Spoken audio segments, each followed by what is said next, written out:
Reidsville, North Carolina at 802 South Main Street at the historical Melrose Mansion. My name is John Lambert of Mebane Antique Auction Gallery, founded in 1991 in Mebane, North Carolina. I have weekly antique auctions every Friday, beginning at 1 o'clock. We represent between 300 and 500 families at all times.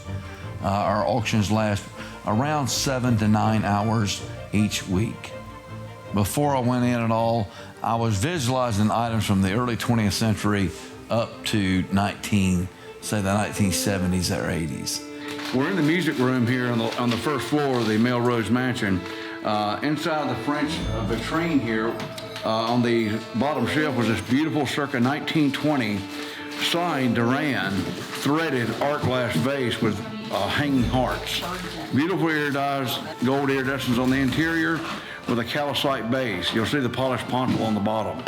Wonderful piece of American art glass right here from circa 1920. Outstanding and original. Discovered at Melrose. We're starting on the Tier 1 material. All the furniture and all the glassware, porcelain, and artwork and rugs are going into the trailer. This is all featured catalog material going in today. We're also going to try to finish the attic with Tier 1 and in the basement. We've got a 26-foot truck outside. I don't know if you've seen that. We're going to be filling that up today.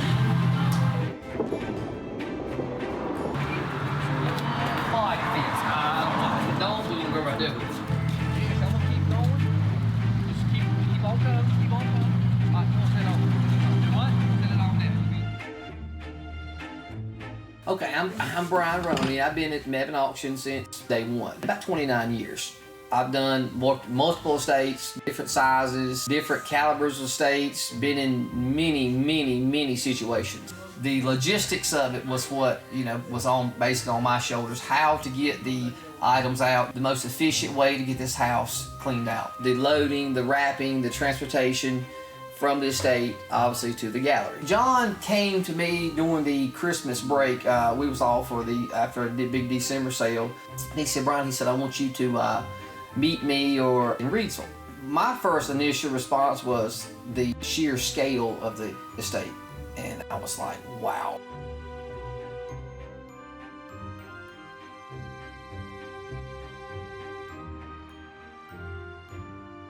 Our tier system is based off product knowledge of what you're doing.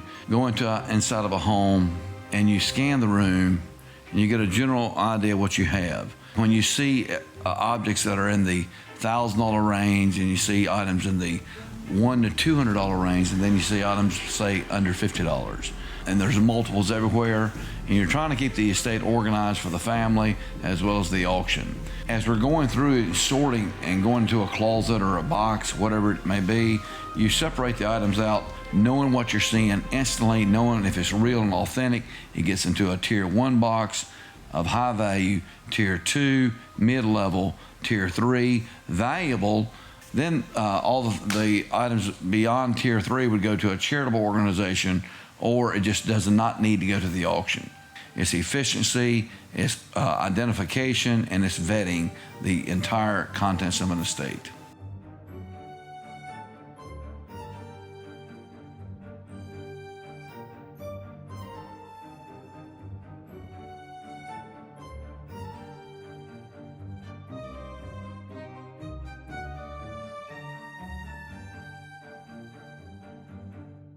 Yeah, I'm Chris. I wear many hats here. I've been here for 19 years. I do a little bit of everything, but yep, mainly photographer. Actually, John came in excited. He told me that I was gonna go there. I wouldn't be the first day, the first walkthrough, but he said, Chris, at some point, you have to come and help me dig through this house. It's just incredible. The next week, I think, we went down there. They went on a Tuesday and I went Wednesday. I was impressed by the outside, but I think the facade kind of hid what was on the inside. You didn't really walk in and expect it to be as impressive as it was. You walk into the foyer and then you see this staircase, and above you is the huge stained glass window. And my first thought was, wow, that's different. I've been in a lot of houses. I've never been in one like that. And then to look around and see that everything was still there, that was impressive. We go places and get estates all the time, but I've never seen one as untouched. It was a time capsule. I only was there for 3 days. The first day I was downstairs and going through the majority of the rooms downstairs. The next day we went up a level, cleaned that level out, and then the third day I was there, we were in the attic.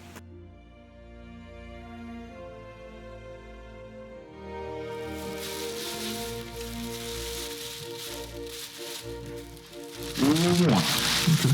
Does that something to do with World War One? Might want to keep that with that. It's British flags. French. They have probably been wrapped up since Probably World War One. Yeah. Most likely. 1918, 1919. Yeah. Victorian blue velvet cape. Whoa. That's important there, Dylan. That's a little girl's cape, probably from about 1910. This. Miscellaneous U.S. Marshal, Western District. That's probably good.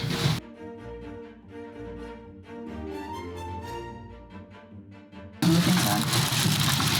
What year is it? 1889. Once we got into that little cubby hole in the attic, the parts that I found, the early documents, I was probably the first person in nearly maybe 100 years. I mean, I broke the twine that held it together that was wrapped when they put it up there.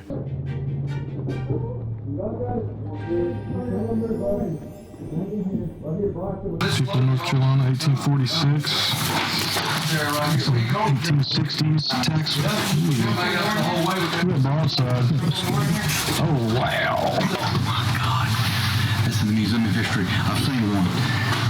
Very important, Dylan. Broadside from 1877 by W.M. Scott. Is he selling the meals, Chris? Yeah. He's selling the meals. Very important North Carolina history here, Dylan. One of the most exciting things I've seen today, right here. That was my favorite part because you could tell when they built the house, whatever they had with them, they put in that attic. Oh, looks like he's not a good box. Oh, that's a crazy cool today, isn't it? John's excited. I have a passion for North Carolina textiles. Chris, look. Carl's in the bottom of the box right here. If you're ready, been in storage. Done for 50, 75 years. Handmade, North Carolina. Crazy quilt. Work of art. I don't see any damage anywhere on it. What the person did that designed this, it was things that they enjoyed seeing in their everyday life here in North Carolina 100 years ago. There's an initial right there too, John. And they're expressing themselves. See the M right there? Correct. Is that an M? It's either going to be an M or a W. With research, we should be able to identify who made the quilt. Yeah. My name is Carl Culver. I've been working for John now probably about a little bit over 2 months now. When I first came to work here, John, he would talk about going to the Melrose mansion. I heard him talk about how big the house was. I was probably there at least 3 to 4 days probably for myself. Now, these aren't items that we can actually take with us, but my favorite was definitely the stained glass window, which was absolutely beautiful and backlit from they have windows on the other side of it and a whole nother area of the house that lights it back up from the back of the house. And another item we can't take with us was the mantle, the pottery arts and crafts mantle. It was incredible. I found a lot of Victorian jewelry hidden, throughout the place. I think there was a linen closet. And as I was going through it, I almost scanned it really quickly. And then I thought, no, even though it looks like just pillows, it might not be. And of course, I pulled pillows out and there was boxes hidden with Victorian jewelry in it. So yeah, it was a treasure hunt throughout the entire time I was there. I went down to the basement and we looked all around in there. And probably one of the best things that I found down there was probably the Robert E. Lee poster. It was a tobacco card, which was really, really nice in the frame. Really pristine, no staining or anything on it. That was really nice. Then when we got to go upstairs to the attic and I started looking and I started opening up the boxes, and one of the best things we found were these 10 toys, probably back in the 20s, maybe the 30s, which was really, really exciting to find. Biggest thing I probably found were the Red Cross posters. And we probably had 25 to 30. All of them in really, really good shape, no tearing on them or anything. They were just magnificent to see. The earliest thing that I can think out of my mind that we have found a table that could date from about 1830 or 1840. Also, the Thomas Day furniture dating from the 1850s. The dining room appeared to not have changed since 1910. The library looked original. It had carpets dating from the mid 20th century, but all the furniture and fixtures looked like they were original from 1910. I've never been to an estate that was as much of a time capsule and as impressive, you know, the amount of stuff that was there, the quality of the stuff that was there. I've never experienced that in all my 19 years. The difference in this estate versus the other estates we've dealt with is the freshness of it, the importance of the Reidsville and the Rockingham County area, the discovery. You never know what's coming around the next, so to speak, the next corner. The next trunk you open, what's going to be in it. And also, it's a good inventory, having video of the entire property prior to anything being removed, and accountability and a document of everything.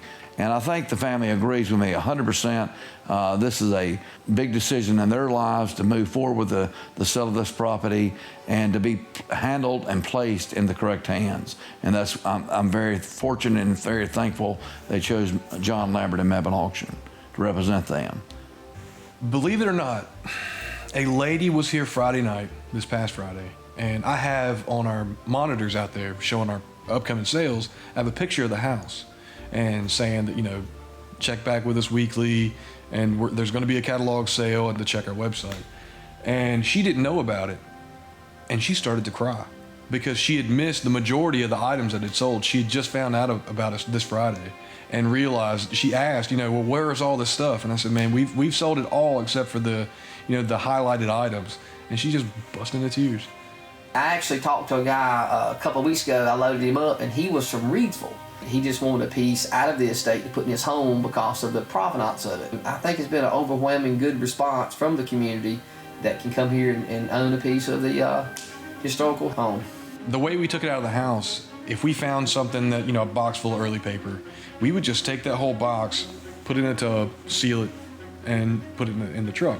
Still finding early papers, early North Carolina advertisements. We were in here one day, and we had another box, and I was going through it, and I just took it piece by piece, the box, and I found a real nice medal in it from World War I. As we're selling weekly on each sessions of the Tier 3 material, we're vetting boxes as we go.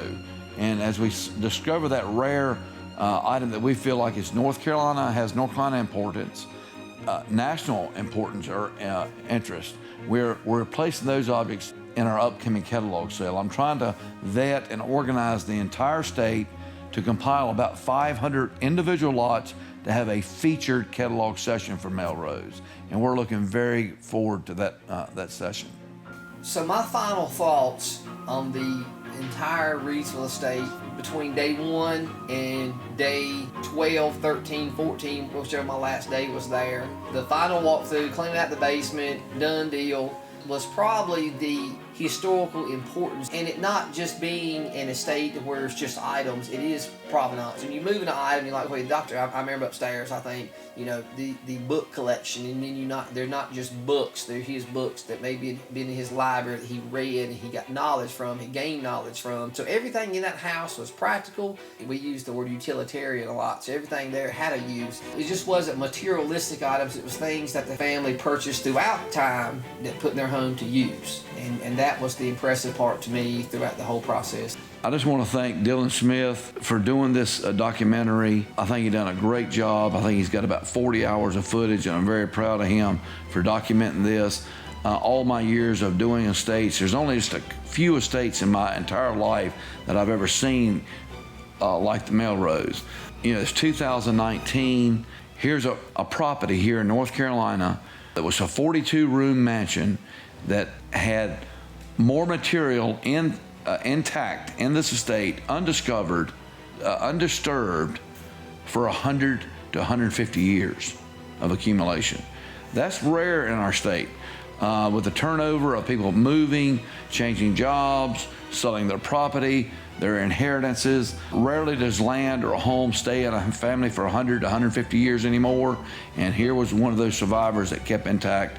And Mebane Auction was very happy to be called upon to do this job. So very happy Dylan Smith was able to take over this project, getting film, getting voices, getting information, doing interviews with the staff, because I think in the future the viewers of this will absolutely love it. I've never seen anything else like this. The North Carolina Museum of History probably has never seen anything like this. And for all the history in our state, documented from beginning to end in this estate, documentary is very important to our state. And I think there'll be a lot of people in the future, historians, that will enjoy this. Thank you, Dylan.